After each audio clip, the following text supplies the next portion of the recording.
नमस्कार, स्वागत है आपका खबरबाजी के इस अड्डे पर। आप देख रहे हैं आज की टॉप 10 खबरें। आगे बढ़ने से पहले हमारे चैनल को सब्सक्राइब करते चले और वीडियो को लाइक कर दें।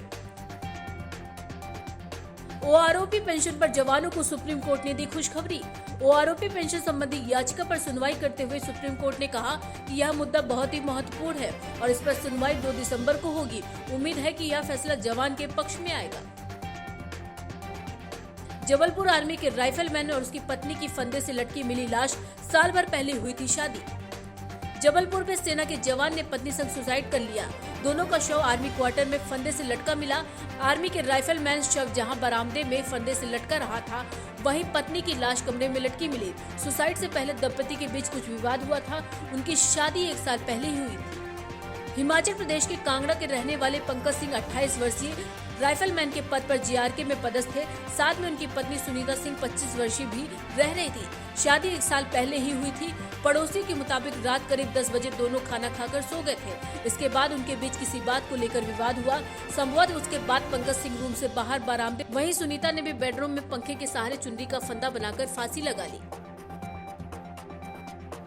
शरद पवार से मिली ममता बनर्जी, कहा तैयार कर रहे हैं बीजेपी का अल्टरनेटिव।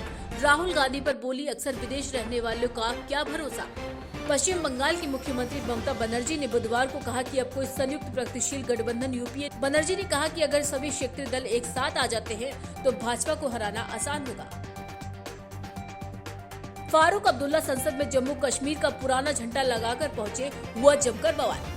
नेशनल कॉन्फ्रेंस प्रमुख फारूक अब्दुल्ला एक बार फिर से कश्मीरी मुद्दे को लेकर विवादों में घिर गए हैं। जम्मू कश्मीर के जिस झंडे को धारा 370 के खत्म होने की मान्यता खत्म कर दी गई थी, वो फारूक अब्दुल्ला की गाड़ी पर लगी दिखी है। उनकी गाड़ी की फोटो सामने आने के बाद से लोग उनकी जमकर आलोचना कर रहे हैं। पत्रकार अशोक श्रीवास्तव ने इस फोटो को ट्वीट किया। उन्होंने फोटो शेयर करते हुए लिखा, तिरंगा नहीं स्वीकार। पूरे जम्मू कश्मीर में तिरंगा लहरा रहा है, लेकिन फारूक अब्दुल्ला को तिरंगा स्वीकार नहीं। फारूक संसद में अपनी गाड़ी पर आज भी जम्मू कश्मीर का वो झंडा लगाकर पहुंचे जो अब वैध नहीं है। ओमिक्रॉन से निपटने के लिए सीरम इंस्टीट्यूट बनाएगा कोविशील्ड की बूस्टर डोज। डीसीजीआई से मांगी मंजूरी। कोरोना के नए वेरिएंट ओमिक्रॉन से निपटने के लिए सीरम इंस्टीट्यूट ने तैयारी शुरू कर दी है।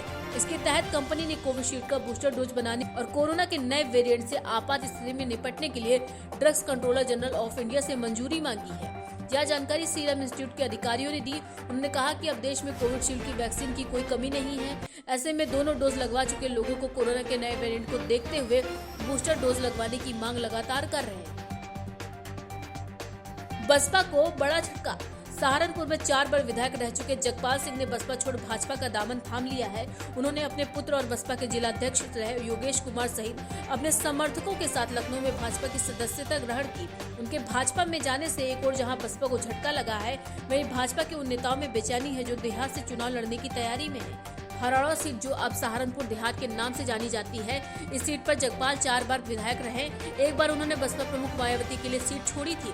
मायावती सीट से चुनाव जीतकर मुख्यमंत्री बनी थी।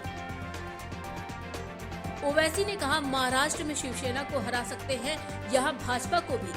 AIMIM की चीफ असदुद्दीन ओवैसी ने सोशल मीडिया पर एक वीडियो शेयर किया।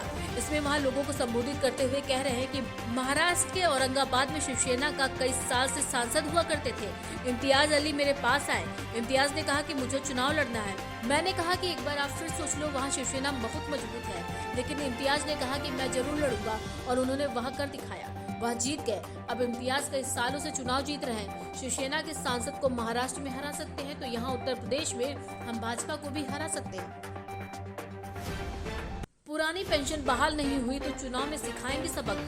शिक्षकों, कर्मचारियों, अधिकारियों व पेंशनर्स ने भरी हुंकार। पुरानी पेंशन बहाली, शिक्षकों की लंबित पदोन्नति जल्द करने, शिक्षकों और कर्मचारियों की वेतन विसंगति दूर करने सहित अन्य मांगों को लेकर प्रदेश के शिक्षकों, कर्मचारी, अधिकारियों और पेंशनर्स ने मंगलवार को राजधानी के ईको गार्डन में हुंकार भरी। उत्तर प्रदेश शिक्षक, कर्मचारी, अधिकारी और पेंशनर अधिकारी मंच के बैनर तले आयोजित महारैली में मंच के अध्यक्ष डॉक्टर दिनेश चंद्र शर्मा ने कहा कि पुरानी पेंशन बहाल नहीं हुई तो विधानसभा चुनाव में प्रदेश सरकार को सबक सिखाएंगे। उन्होंने कहा कि सरकार ने कोई ठोस कदम नहीं उठाया तो मंच सत्ता पलटने में भी सक्षम है। यूपीपीएससी पीसीसी प्रीलिम्स रिजल्ट 2021 15 गुना से कम हुए सफल। प्रतियोगी बोले आयोग ने किया धोखा।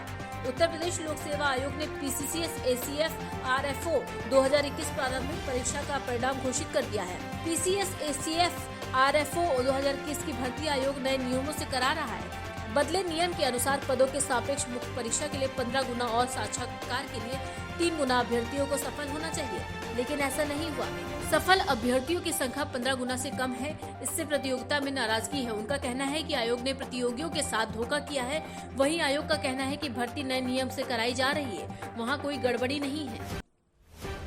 उत्तर प्रदेश लोक सेवा आयोग के सचिव जगदीश का कहना है कि PCS 2021 का परिणाम 7-8 ग्रुपों में जारी किया गया।